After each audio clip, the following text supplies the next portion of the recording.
വടക്കേ ഇന്ത്യയിൽ നിന്ന് ബി ജെ പിക്ക് സമാഹരിക്കാൻ കഴിയുന്ന പരമാവധി സീറ്റുകൾ 2019 കിട്ടിയിട്ടുണ്ട്.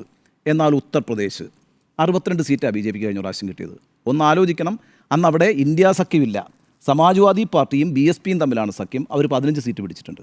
കോൺഗ്രസിന് ഒരു സീറ്റുണ്ട്, റായ്ബറയിൽ നിന്ന് സോണിയാഗാന്ധി മത്സരിച്ചു. അപ്നാദലിനാണ് പിന്നെ 2 സീറ്റുള്ളത്. ബാക്കി 62 സീറ്റും ബി ജെ പിയുടെ കയ്യിലാണ് ഉള്ളത്. അത് ആ തെരഞ്ഞെടുപ്പ് നിങ്ങൾ ആലോചിക്കേണ്ടത് ബാലാക്കോട്ടിനും പിന്നെ പുൽവാമയ്ക്കും ശേഷം നടന്ന തെരഞ്ഞെടുപ്പാണ്. അതിനു മുമ്പ് മുസാഫർ നഗറിൽ വലിയ കലാപം ഉണ്ടാക്കിക്കൊണ്ടാണ് 70 മുകളിൽ സീറ്റ് 2014 ബി ജെ പി നേടിയത്. പക്ഷേ ആഫ്റ്റർ ബാലാക്കോട്ട് ആ സംഭവം, ആ ദേശീയതയും ആ ദേശീയ വികാരവും ഒന്നും അവിടെ വർക്ക് ചെയ്തിട്ടില്ല. ഇപ്രാവശ്യം അത്ര ശക്തമായി ഈ 62 സീറ്റ് എന്നുള്ള വിജയം ബി ജെ പിക്ക് നേടാൻ കഴിയില്ല. അതിൻ്റെ പ്രധാനപ്പെട്ട കാരണം യോഗി ആദിത്യനാഥ് തന്നെ അതിശക്തമായൊരു കേന്ദ്രത്തിൽ ബി ജെ പി സർക്കാർ ഉണ്ടാവണമെന്ന് ആഗ്രഹിക്കുന്നില്ല.